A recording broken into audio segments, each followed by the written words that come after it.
آپ صلی اللہ علیہ وسلم کے چچا تشریف لائے، کہنے لگے لڑنے کی بات نہیں، میں تمہارا جھگڑا حل کرتا ہوں۔ میرے بھتیجے نے آج بڑی زبردست بات کی ہے، اگر میری وہ بات، میرے بھتیجے کی بات سچی نکل آئے تو تم میرے بھتیجے کو تکلیف نہ پہنچانا، لیکن اگر میرے بھتیجے کی بات غلط ہوئی تو میں اس کو تمہارے حوالے کر دوں، چاہے تم اسے قتل کرو چاہے جو مرضی کرو۔ ان کا بات کیا ہے؟ کہنے لگے بات یہ ہے کہ میرے بھتیجے نے مجھے شیب ابی طالب میں خبر دی ہے کہ ان کے اس لکھے ہوئے معاہدے کو دیمک کھا گئی، سوائے اللہ کے نام کے باقی سارے اس چمڑے کو دیمک کھا گئی ہے۔ تم بیت اللہ کا دروازہ کھول کے دیکھ لو، اگر میرے بھتیجے کی بات سچی ہے تو تم اس بات کو مان لو۔ کہنے لگے بات تو انصاف کی۔ جب دروازہ کھولا، اس معاہدے کو دیکھا تو بسمک اللہم، عرب اس طرح لکھتے تھے بسمک اللہم، اے اللہ تیرے نام کے ساتھ صرف وہ حصہ باقی تھا، باقی سارے حصے کو دیمک کھا گئی۔ لیکن ماننا نہیں، ماننا مشکل۔ البتہ اتنا ہوا، کہنے لگے ہاں آج کے بعد ہم آپ کے ساتھ سوشل بائیکاٹ ختم کر دیتے ہیں۔ یوں اللہ کے فضل سے وہ سوشل بائیکاٹ، وہ شیب ابی طالب کا زمانہ ختم ہوا۔ 3 سال پورے گزر گئے، اور 3 سال کے بعد سن 10 نبوی میں آپ صلی اللہ علیہ وسلم جب شیب سے باہر نکلے، آپ کی زوجہ مطہرہ اماں جان سیدہ خدیجۃ الکبریٰ عمر 65 سال ہو چکی۔ آپ صلی اللہ علیہ وسلم سے جب نکاح ہوا، حضور کی عمر مبارک 25 سال تھی، سیدہ خدیجہ کی عمر 40 سال تھی، ابھی 65 ہو چکی، یعنی 25 سال اللہ کے نبی کے ساتھ گزار چکی۔ آپ صلی اللہ علیہ وسلم نے سیدہ خدیجہ کے ہوتے ہوئے کسی اور سے نکاح نہیں کیے۔ سیدہ خدیجۃ الکبریٰ بیمار ہوئیں اور انتقال فرما گئیں۔ جہون کے قبرستان میں آپ نے خود لحد میں اتر کر اماں جان کو قبر میں اتارا، اور آپ صلی اللہ علیہ وسلم نے ان کو دفن کیا۔ اس کے ٹھیک 35 دن بعد ابھی سیدہ خدیجۃ الکبریٰ کا غم سوار تھا کہ مجھے تسلی دینے والی میری غم گسار بیوی چل پڑی۔ ابھی یہ غم سوار تھا، اس کے ٹھیک 35 دن بعد آپ کے چچا ابو طالب کا انتقال ہو گئے۔ آپ کے چچا ابو طالب کا جب انتقال ہوا تو میرے نبی پہ غموں کے پہاڑ ٹوٹ پڑے کہ ہر موقع پہ، ہر محاذ پہ میرے نبی کا دفاع کرنے والے چلے گئے اور اندر سے غم مٹانے والے چلے گئے۔ آپ صلی اللہ علیہ وسلم نے اسی وجہ سے اس کو فرمایا کہ یہ تو عام الحزن ہے، میرے غموں کا سال، دکھوں کا سال۔ تاریخ میں حضور صلی اللہ علیہ وسلم کی نبوت کے 10ویں سال کو عام الحزن کہتے ہیں کہ یہ غموں کا سال کہ سیدہ خدیجۃ الکبریٰ اور آپ کے چچا ابو طالب دونوں آگے پیچھے اکٹھے ہی فوت ہو گئے۔ اب یہاں میرے دوستو غور کرنے کی بات ہے کہ اگر کسی کے گھر میں اتنا بڑا حادثہ پیش آئے تو پھر تو آدمی کہتے ہیں پہلے دکھوں سے باہر آ جاؤں میں پھر کچھ کروں۔ آپ دعوت کے لیے اتنے پریشان، اتنے فکر مند کہ بیٹھے نہیں کہ چلو کچھ وقت گزر جائے۔ اب ماحول کیسا تھا؟ مشرکین نے مزید ستانا شروع کر دیا کیونکہ آپ کے چچا چلے گئے، اب کوئی رکاوٹ نہیں تھی بیچ میں، مزید ستانا شروع کیے۔ آپ سوچنے لگے کہ یا اللہ میری دعوت کہاں پہنچ جائے۔ کبھی مدینہ منورہ کو سوچتے، حبشہ تو پہلے جا چکے تھے صحابہ کرام۔ آپ نے دیکھا کہ طائف یہاں سے 120 کلومیٹر کے فاصلے پر، کھجوروں کا علاقہ، بڑے بڑے باغات طائف کے اندر، اور پھر آپ صلی اللہ علیہ وسلم کا بچپن بنو سعد کا وہ بھی طائف کے اندر ہی گزرا تھا، اور بنو سعد وہ طائف کے بالکل پاس ہی ہے۔ آپ صلی اللہ علیہ وسلم کو یہ توقع تھی کہ طائف والے میری رضائی رشتے کا خیال کریں، کیونکہ میرا بچپن وہاں گزرا ہے، مجھے رضائی بھائی سمجھیں۔ اور مکہ المکرمہ کے جو چودھری سردار تھے ان کی جائیدادیں، باغات، زمین طائف میں ہوتے، کیونکہ طائف ٹھنڈا علاقہ ہے اور گرمیاں وہاں گزارنے کے لیے جاتے، جیسے آج بھی بڑے وی آئی پی لوگ کرتے ہیں، ٹھنڈے علاقوں میں مکانات لے کے وہاں گرمیاں بسر کرتے ہیں۔ تو عرب بڑے بڑے سردار طائف کے اندر جا کے یوں رہا کرتے۔ آپ صلی اللہ علیہ وسلم اپنے غلام زید بن حارثہ کو لے کر طائف چلے۔ طائف کے سفر میں آپ صلی اللہ علیہ وسلم کو جو مشقتوں کا سامنا ہوا، اچھا ایک بات میں طائف آپ کو سناؤں گا، بیچ میں ایک چھوٹی سی بات اور سناؤں کہ جب آپ صلی اللہ علیہ وسلم شیب ابی طالب کے اندر تھے، ایک اور عجیب بات یہ پیش آئی کہ اسی دوران فارس والوں نے روم والوں کو شکست دے دی۔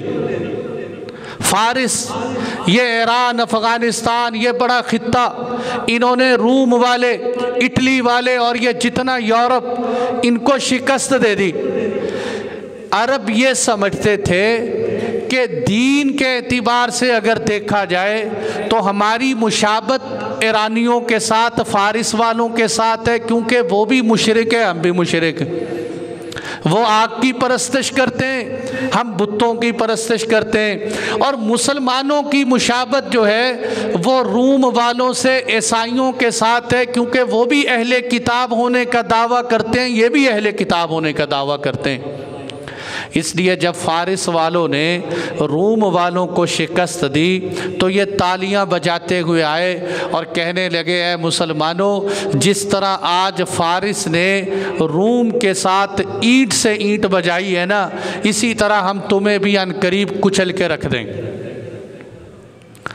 اللہ کی شان، اللہ نے قرآن کی آیات اتار دی۔ الف لام میم غلبت الروم فی ادنى الارض وهم من بعد غلبهم سيغلبون فی بضع سنین۔ اے نبی جی ان کو بتائیے کہ ابھی تو روم مغلوب ہو گیا ہے، لیکن قرآن یہ بشارت دیتا ہے، نبی یہ پیشن گوئی دیتے ہیں کہ ان قریب وہ وقت آئے گا جب اللہ دوبارہ پھر روم کو غالب کر دیں گے۔ آپ صلی اللہ علیہ وسلم نے یہ بات سنائی، قریش مذاق اڑانے لگے، کہنے لگے ان کو دیکھو تو صحیح، جس فارس نے اتنی خطرناک شکست دی ہے، بھلا فارس کو یہ ہرا سکتے ہیں؟ حضرت ابوبکر صدیق جوش میں آ کے شرط لگا لی، کہنے لگے 4 سال کا ٹائم دیتا ہوں، اگر 4 سالوں کے اندر اللہ نے دوبارہ روم والوں کو غالب نہ کیا تو سمجھنا ابو بکر ہر گئے اور تمہیں اتنا جرمانہ دینا پڑے۔ اس وقت جوا حرام نہیں ہوا تھا، اب اسلام میں اس کو جوا کہتے ہیں۔ یہ جو 2 طرفہ شرط لگائی جاتی ہے نا، اگر میں جیتا یہ کھلاؤں گا، اگر تو جیتا یہ کھلائے گا، یہ حرام ہے، یہ جوا ہے۔ بلیٹ گیم کھیلتے ہوئے کہہ رہے ہیں جو ہارے گا وہ پیسے دے گا، یہ جوا ہے۔ اس لیے 2 طرفہ شرط شریعت میں حرام ہے۔ اس وقت ابھی جوئے کی ممانعت نہیں آئی تھی، شرط لگا لی۔ آپ صلی اللہ علیہ وسلم کو بتایا، آپ نے فرمایا ابو بکر نہیں، اللہ نے قرآن میں فی بضع سنین کہا ہے، 4 سال نہ کہو بلکہ یوں کہہ دو کہ 9 سال۔ انشاءاللہ 9 سالوں کے اندر اللہ ان کو غلبہ دیں گے۔ اور وہی ہوا جب سن 2 ہجری میں غزوہ بدر ہوئی، اسی سال 7 سال کے بعد اللہ نے دوبارہ روم والوں کو فارس پہ غالب کر دی۔ قرآن کی پیشن گوئی، میرے نبی کی بتائی ہوئی بات سچی ثابت ہو گئی۔ یہ بھی ایک شعب ابی طالب کے اندر واقعہ پیش آیا، یہ ایک واقعہ رہ گئے۔ اب میرے دوستوں، میں طائف کا سفر سنا رہا تھا کہ آپ صلی اللہ علیہ وسلم جب سفر طائف پہ گئے، زید بن حارثہ کو اپنے ساتھ لے گئے۔ میرے نبی 10 دن تک طائف رہے۔ آپ نے عام لوگوں کو بھی دعوت دی، خصوصی لوگوں کو بھی دعوت دی۔ 3 بندے آپ نے تلاش کیے۔ آپ نے فرمایا عبد یالیل کو، مسعود کو، حبیب کو، یہ تینوں بھائی ہیں، تینوں سردار ہیں، ان کو دعوت دیتا ہوں، اگر یہ دعوت قبول کر لیں گے تو سارا طائف میری دعوت قبول کر لے۔ آپ صلی اللہ علیہ وسلم نے جب جا کے ان کے سامنے دعوت پیش کی تو میرے دوستو، بجائے اس کے کہ وہ عرب جو اپنوں کو، جو پرایوں کو، ان کا رواج تھا کہ مہمان نوازی ضرور کرتے تھے، انہوں نے مہمان نوازی کرنے کی بجائے، میرے نبی کی دعوت قبول کرنے کی بجائے ایسے ایسے جملے کسے، ایسے ایسے تانے مارے۔ میرے نبی نے کس سینے کے ساتھ، کس دل کے ساتھ ان کو برداشت کیا ہو۔ ایک کہنے لگا کہ تم بے دین ہو جو کعبے کا غلاف اوڑھ کے آ گئے ہو معاذ اللہ، اور دوسرا کہنے لگا کیا اللہ کو نبی بنانے کے لیے آپ جیسے ہی ملے تھے؟ کسی بڑھیا آدمی کو اللہ نبی بنا کے بھیج دیتے۔ تیسرا کہنے لگا اگر تو آپ اللہ کے سچے نبی ہیں، آپ سے بات کر کے میں اللہ کا عذاب سر پہ نہیں لینا چاہتا، اور اگر آپ اللہ کے سچے نبی نہیں ہیں تو میں آپ سے بات کر کے اپنا وقت ضائع نہیں کرنا چاہتا۔ اس سے تو ڈر رہے کہ اللہ کا عذاب نہ آ جائے، اس سے نہیں ڈر رہا کہ نبی کی توہین کرنے سے بھی تو اللہ کا عذاب آتا ہے۔ استہزاء کر رہے۔ پھر بات یہاں پہ ختم نہیں ہوگی کہ چلو نہیں مانا، رد کر دیا، انکار کر دیا، نہیں قبول کیا، کوئی بات نہیں، بلکہ اللہ کی حفاظت فرمائے۔ آپ صلی اللہ علیہ وسلم جب وہاں سے نا امید ہو کر، مایوس ہو کر طائف سے واپس ہو رہے ہیں، سوچے تو صحیح کہ پہلے مکہ المکرمہ میں اپنوں کو دعوت دی، اپنوں نے ٹھکرایا، اب طائف میں آئے، طائف والوں نے ٹھکرایا، میرے نبی یوں مایوس ہو کے واپس ہو رہے ہیں۔ ان ظالموں نے اوباش لڑکے پیچھے لگائے، آوارہ لڑکے لگائے کہ تم اللہ کے محبوب کے اوپر جملے کسنا اور پتھر اٹھا اٹھا کے مارنا۔ آپ صلی اللہ علیہ وسلم کو پتھر مارے گئے، آپ کے سینے اقدس پہ پتھر لگے۔ میرے دوستو، یہ پتھر تیر نہیں ہوتے، پتھر تیر نہیں ہوتے کہ ایک پتھر لگا تو خون نکل آیا۔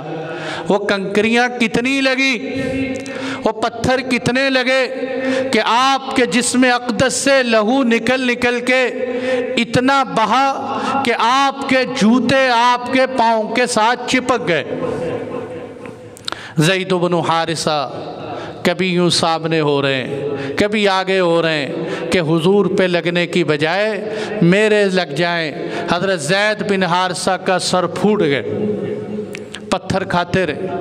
اور جب آپ صلی اللہ علیہ وسلم تھک ہار کے بیٹھتے تو ظالم دونوں کندھوں میں ہاتھ دے کے پھر کھڑا کر دیتے، آپ پھر چلتے، پھر پتھروں کی بارش ہوتی آپ صلی اللہ علیہ وسلم پر۔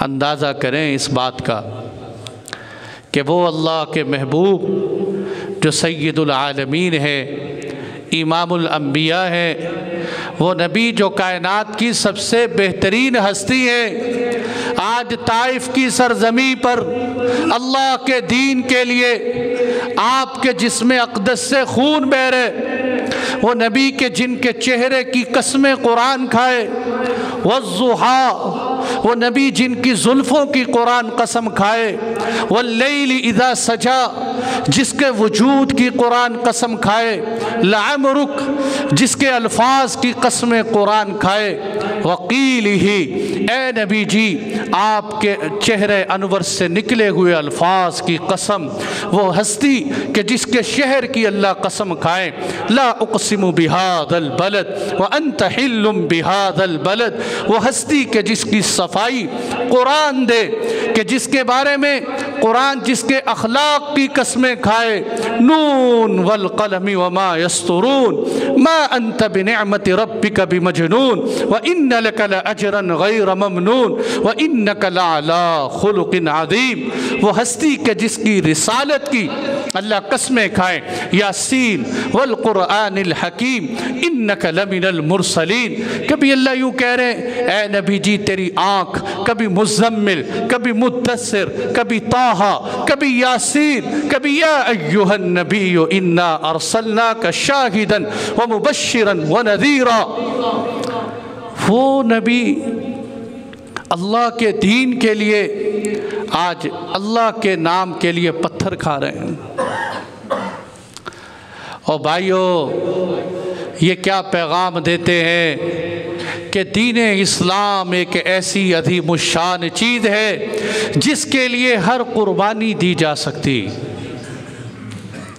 ایک جملہ کہتا ہوں، اگر ساری دنیا کے لوگ، مسلمان نہیں، ساری دنیا کے لوگ، کیا کافر کیا مسلمان، کیا یہودی کیا عیسائی، سارے کے سارے اس کائنات میں آنے والے سارے قربانیاں دیتے رہیں، قربانیاں دے دے کے ان کے جسموں کے چمڑے اتر جائیں، ان چمڑوں کو اکٹھا کر کے اگر ایک جوتا بنایا جائے، وہ جوتا بنا کے محمد مصطفیٰ کے پاؤں میں پہنا دیا جائے، تو خدا کی قسم یہ امت تب بھی اللہ کے نبی کا حق ادا نہیں کر سکتی۔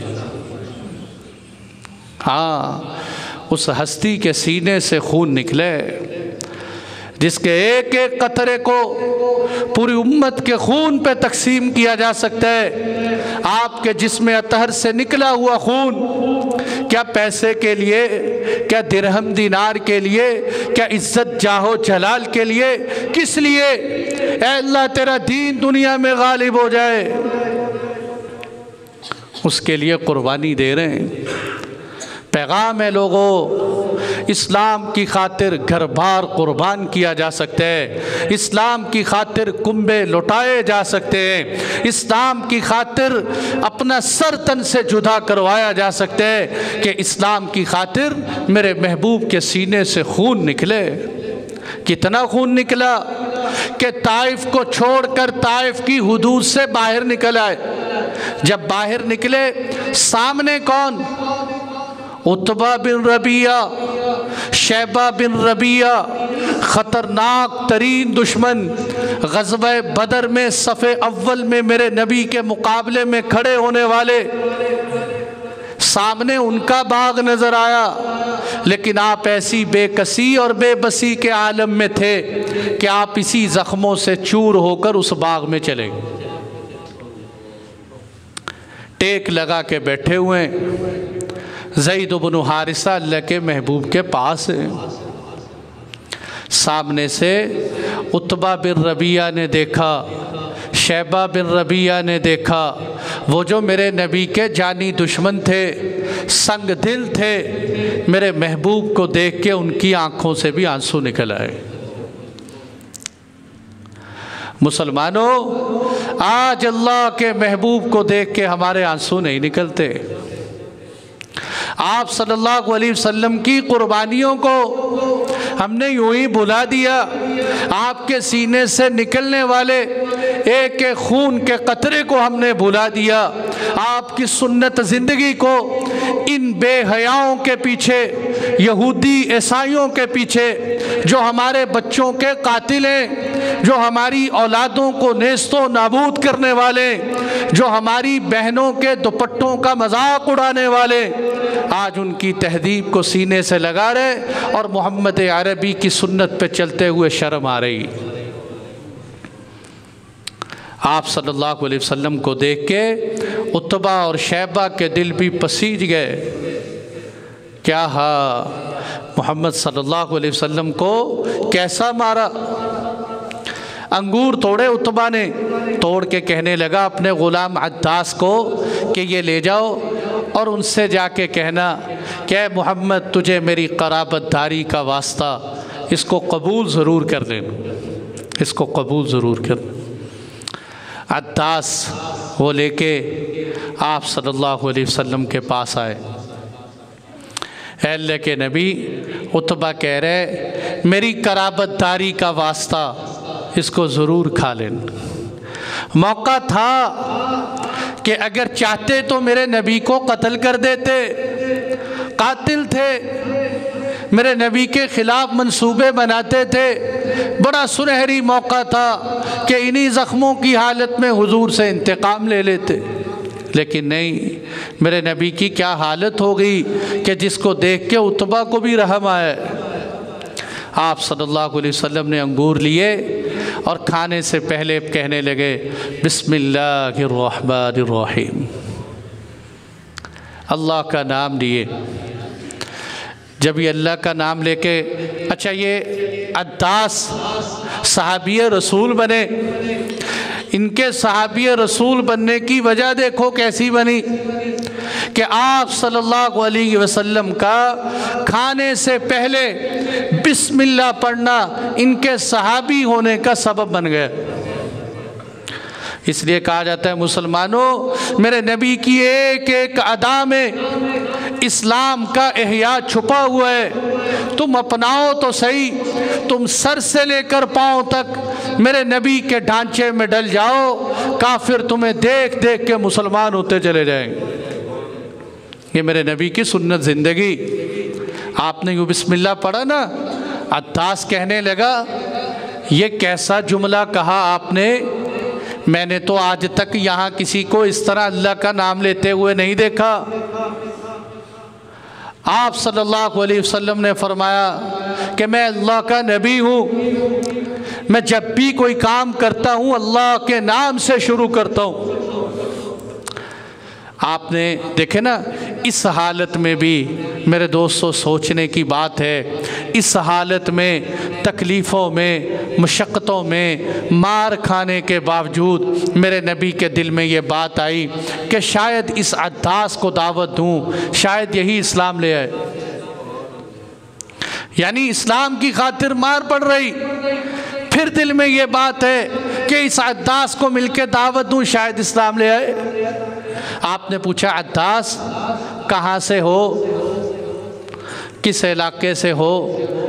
میں تو نینوا سے ہوں، نینوا کا رہنے والا ہوں۔ آپ نے کہا اچھا تم یونس ابن متہ کے علاقے کے ہو؟ انہوں نے کہا آپ کیسے جانے کہ یونس ابن متہ کون ہے؟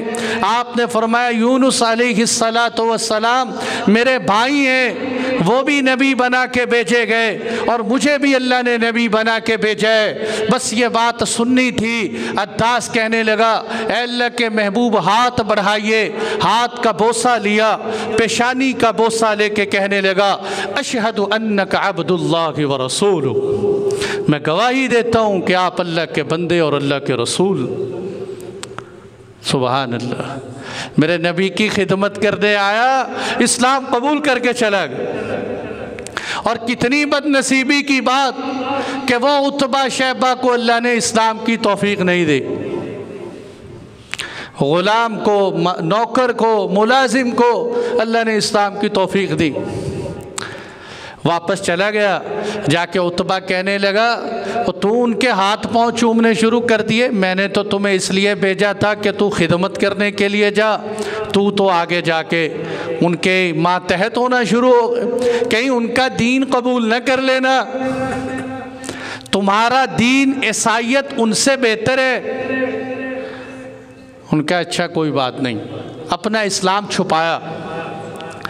جب بدر کے موقع پہ عتبہ شیبہ لڑنے کے لیے اللہ کے نبی کے ساتھ جا رہے تھے، عداس پکڑ کے کہنے لگا عتبہ اور شیبہ نہ جانا، نہ جانا تم اللہ کے سچے نبی کے مقابلے میں جا رہے ہو، تم زندہ بچ کر واپس نہیں آؤ گے۔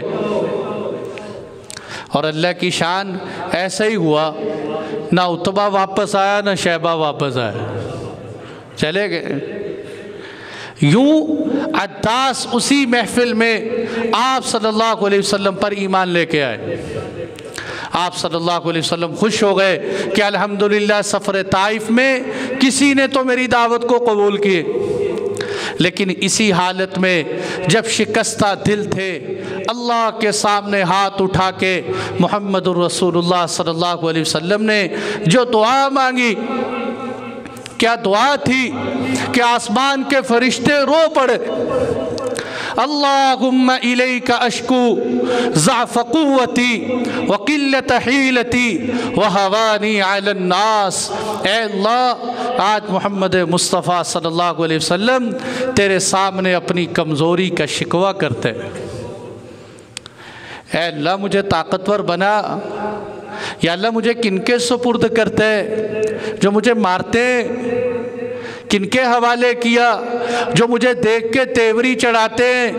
اے اللہ سنو مسلمانوں میرے محبوب کی دعا، اے اللہ یہ ہمارے ایمان کے لیے سنا رہا ہوں۔ اے اللہ اگر ساری دنیا مجھ سے ناراض ہو جائے، تو ناراض نہ ہو، مجھے کسی کی کوئی پرواہ نہیں، مجھے کسی کی کوئی پرواہ نہیں۔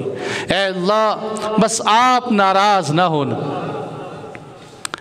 یہ دعا تھی، اور نبی ہو، نبی کی دعا اللہ مسترد کہاں کرے، اور پھر امام الانبیاء ہو، پھر حالت ظلم میں ہو، پھر مسافر بھی ہو، پھر اللہ کے نام پہ مار پڑی ہو، ملک الجبال تشریف لائے، اے نبی جی حکم دیجئے ان پہاڑوں کے بیچ میں ان سارے سرداروں کو اور ظالموں کو پیس کے رکھ دوں۔